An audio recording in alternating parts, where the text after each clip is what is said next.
हाँ। कल रात हमें एक स्पेसिफिक इनपुट मिली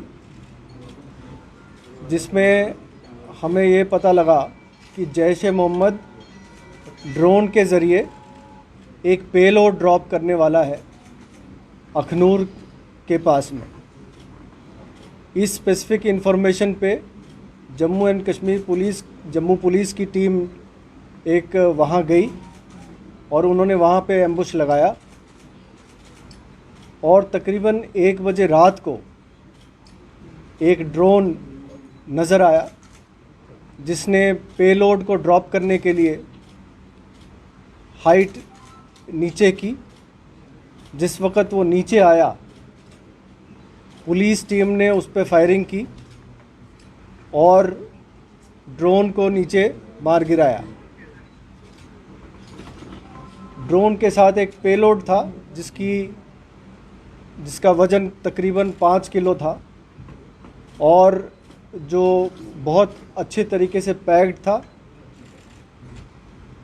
उस पे एक आईडी थी जो तकरीबन तैयार हालात में थी, सिर्फ तार जोड़ के उसको प्लेस करने की ज़रूरत थी और वो आईडी में धमाका हो जाता। ड्रोन की जो एक प्रिलिमिनरी एनालिसिस की गई है जिस पे ये बात सामने आई है कि वो एक हेक्साकॉप्टर है, 6 उसके पंखे हैं वहाँ पे, उस पे फ्लाइट कंट्रोलर है, जीपीएस लगा हुआ है और इंटरेस्टिंगली उस ड्रोन की जो फ्लाइट कंट्रोलर है उसका जो सीरियल नंबर है और जो 1 साल पहले ड्रोन कठुआ में गिरा था उसका सीरियल नंबर, दोनों में सिर्फ 1 डिजिट का फ़र्क है, जो ये दिखाता है कि ड्रोन पार में जो तंजीम है इन्होंने एक ही सीरीज़ के कई फ़्लाइट कंट्रोलर्स लिए हैं और मुख्तलिफ़ ड्रोन्स में लगा के वो भेजते रहते हैं। जो प्रिलिमिनरी जानकारी मिली है वो ड्रोन एक असेंबल ड्रोन है, कुछ पार्ट चाइना के हैं, कुछ पार्ट ताइवान के हैं, कुछ हांगकांग के हैं, सबको मिला के ड्रोन बनाया गया है। दूसरी और एक इंटरेस्टिंग बात ये है इसमें कि ड्रोन का जो पेलोड गिरता है नीचे उसको एक स्ट्रिंग के ज़रिए गिराया जाता है और वो जो स्ट्रिंग है उसकी जो नवीयत है वो तकरीबन जो एयरपोर्ट में जो क्रेटर था, जो बॉम्ब का क्रेटर था, वहाँ से जो धागे बरामद हुए थे उसकी नवीयत और इसकी जो स्ट्रिंग की नवीयत है सेम है। इससे ये लगता है कि एयरपोर्ट, ये कंफर्म होता है कि एयरपोर्ट पे भी जो पेलोड ड्रॉप हुआ था वो भी ड्रोन के ज़रिए ड्रॉप हुआ था। जो कठुआ में जो ड्रोन ड्रॉप हुआ था उसकी डिटेल एनालिसिस हुई थी। तकरीबन 20 किलोमीटर लाइन ऑफ साइट की इसकी डिस्टेंस ट्रैवल करता है ये ड्रोन। पेलोड कैपेसिटी 10 से 12 किलो मैक्सिमम जा सकता है। जैसे जैसे पेलोड कैपेसिटी बढ़ती है उसकी रेंज कम होती है। अगर पेलोड कैपेसिटी 1 या 1.5 किलो है तो उसकी रेंज बढ़ जाती है। पहले जो AK-47 वगैरह गिराए गए थे वो तकरीबन 12 से 13 किलोमीटर की रेंज पे गिराए गए थे।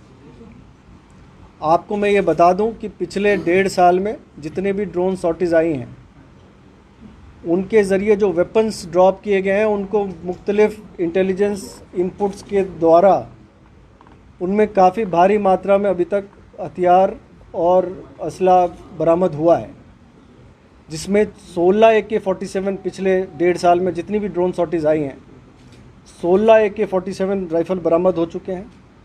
3 M4 US मेड राइफ़ल्स बरामद हुए हैं, 34 पिस्टल बरामद हुए हैं, 15 ग्रेनेड बरामद हुए हैं और 18 आईडी, जिसमें कि 15 छोटे आईडी और 3 बड़े आईडी ये बरामद हो चुके हैं। साथ ही साथ 1-2 ड्रोन सॉर्टीज़ ऐसी भी थी जिसमें कि करेंसी भी उन्होंने ड्रॉप किया था। 4 लाख रुपए अभी तक बरामद हुए हैं।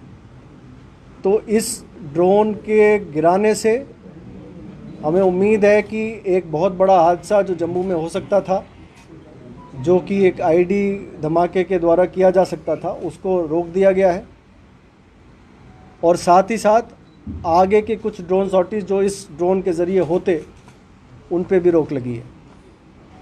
सर क्योंकि आप लोगों ने डिटेक्ट कर लिया किस जगह को टारगेट करना था, क्योंकि आईडी अगर लगी थी तो किसी जगह को टारगेट करना चाह रहे होंगे, इसलिए आईडी लगाई। ये आईडी लगी नहीं थी, ये आईडी ड्रॉप हुई थी अच्छे पैकिंग के ज़रिए। इसको किसी ने आके उठाना था और उठा के कहीं प्लेस करना था। उसके उठाने के पहले हमने इस ड्रोन को मार गिराया।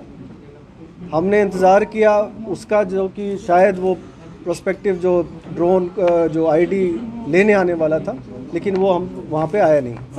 सर जिस दिन एयरफोर्स स्टेशन पर हमला हुआ था उस दिन आपने एक लड़के को पकड़ा था जिसके पास से अगेन 5 किलो आईडी आपको मिली थी, और वो भी बताया उस टाइम में ये गया था कि शायद ड्रोन से मिली। कोई कनेक्शन दोनों में से?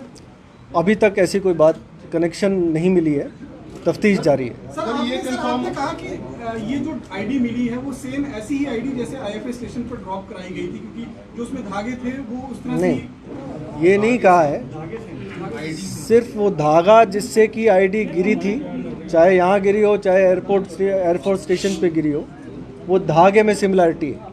सर आपको क्या कंफर्म कुछ इस तरह से सबूत मिले हैं कि क्या जैश और लश्कर या फिर बॉर्डर पार से अभी ड्रोन आ रहे हैं, ये आपको कंफर्म है आपकी बॉर्डर पार से ही आ रहे हैं और यहाँ पे ड्रॉप हो रहे हैं? देखिए, जैसा मैंने आपको बताया, पिछले 1.5 साल में तकरीबन 25 से 30 ड्रोन सॉर्टीज़ का सामान हमने जब्त किया है। चाहे वो मौके पे जब्त किया हो, चाहे वो ट्रांसपोर्टेशन के दौरान जब्त किया हो, और कई लोगों को इसमें गिरफ्तार भी किया गया है। इससे ये पता चला इनकी जो पूछताछ के दौरान कि जैश और लश्कर, ये 2 तंजीमें हैं जो ड्रोन के ज़रिए वेपन्स और आईडीज़ गिरा रही हैं, और उनकी कोशिश हमेशा ये रहती है कि चाहे जम्मू में कोई धमाका कराया जाए या कश्मीर वाले की तरफ जो है उनके जो लश्कर के ऑपरेटिव्स या जैश के ऑपरेटिव्स बैठे हैं उन तक हथियार पहुंचाया जाए। सर सुनील आज तक सर जो आप कह रहे हैं कि ये जो आईडी था जो कल मिला है ड्रोन से, इसको कोई रिसीव करने वाला था, क्या उस व्यक्ति के बारे में जानकारी मिल पाई है कि आखिर वो कौन व्यक्ति है? दूसरी बात सर, क्या एंटी ड्रोन जो सिस्टम है वो इंस्टॉल किया जा रहा है यहाँ पर? जो ड्रोन के जो द्वारा जो ड्रॉप किया गया था पेलोड, उसके रिसीवर तक हम नहीं पहुँच पाए। उसका रिसीवर जिसको आना था शायद वो हमें देख के वो वहाँ तक नहीं पहुँचा। और दूसरा सवाल क्या था? एंटी ड्रोन सिस्टम कुछ एयरपोर्ट पे लगाया गया है, कुछ और भी इंस्टॉलेशंस के आसपास लगाए गए हैं, उनके बारे में ज़्यादा खुलासा नहीं किया गया। सर 15 अगस्त आ रही है सर, लगातार ड्रोन का खतरा है। 15 अगस्त आ रही है निशाने पे, क्योंकि जैसे पहले आपने खुलासा किया था कि क्राउडेड प्लेसेस और जो धार्मिक स्थल है उनको निशाना बनाया गया। किस तरह की तैयारी है सर? 15 अगस्त बहुत बड़ा फंक्शन है। 15 अगस्त के लिए मुकम्मल तैयारी कर ली गई है। पहले से हमारी मीटिंग्स हो चुकी है, आदेश दे दिए गए हैं। वाइटल इंस्टॉलेशंस को सिक्योर करना, चाहे माइनॉरिटीज़ को सिक्योर करना, चाहे प्रोटेक्टेड पर्सन्स को सिक्योर करना, इन सब की एक मुकम्मल प्लान बन गई है जिस पे हम काम कर रहे हैं, और 15 अगस्त के लिए हम पूरे तैयार हैं। सर क्वेश्चन इज, आपने कहा कि जैश के इनपुट था कि जैश जो है वो ड्रॉपिंग कर सकता है। जो मोड्स ऑफ ऑपरेंडी है ऑलमोस्ट सेम लग रहा है जो इंडियन एयरफोर्स स्टेशन पे हुआ। तो सर क्या ये इस तरफ भी हिंट करता है कि जो इंडियन एयरफोर्स स्टेशन पे जो ड्रोन ड्रॉपिंग हुई है उसमें भी जैश का हाथ हो सकता है? ये अभी कहना मुश्किल है, तफ्तीश अभी शुरुआत हुई है। जैसे जैसे तफ्तीश बढ़ेगी हम ज़्यादा खुलासा कर पाएंगे। सर क्या 15 अगस्त समारोह के आसपास ड्रोन के जरिए किसी तरह का कोई खतरा जो है वो मंडरा रहा है, और उसको लेकर क्या कोई तैयारियां पुलिस की तरफ से हैं? देखिए, ड्रोन थ्रेट तो है, लेकिन उसकी जो प्रिवेंटिव काम, चाहे इंटेलिजेंस के ज़रिए, चाहे वो फिज़िकल जो हार्डवेयर के ज़रिए उसको जो रोकने का जो काम किया जाता है, उसकी तैयारी चल रही है। और हमें उम्मीद है कि हम किसी भी बड़े घटना को अंजाम देने से रोक पाएंगे। सर इस तरह की अभी तक इस मामले में अरेस्ट हुए ड्रोन से जितने भी अटैक हुए पिछले 1.5 साल में कोशिश की गई, इसकी डेटा कंपाइल करके आपको बता देंगे। सर जो क्योंकि ये बताएं इस तरह की रिपोर्ट्स भी आ रही है कि चाइना और टर्की जो है वो पाकिस्तान की हेल्प कर रहा है, पाकिस्तानी सेना जो है वो ट्रेनिंग भी दे रही है वहाँ पर ड्रोन्स। तो क्या मतलब इसका आपको लग रहा है कि चाइना और जो उधर से हेल्प उनको मिल रही है? ये कहने इस पे अब खुलासा नहीं किया जा सकता, क्योंकि अभी तफ्तीश की शुरुआत हुई है। इस पे ज़्यादा खुलासा जब तफ्तीश आगे बढ़ेगी तब किया जा सकता है। सर जैसे आपने कहा कि 15 अगस्त की तैयारी पूरी कर ली है, क्या लश्कर-ए-तौबा या कोई ऐसा आतंकवादी संगठन ये वर्कआउट कर रहा है कि हम किस प्रकार से 15 अगस्त पे हंगामा कर सकते हैं, उस प्रकार से कोई इनपुट्स हैं? ये जो कुछ इनपुट्स हैं जिन पे हम काम कर रहे हैं। हमारा काम है कि जो इनपुट्स पे आगे वर्कआउट करें और उसके रोकथाम के लिए जो मुकम्मल प्रयास करें वो कर रहे हैं।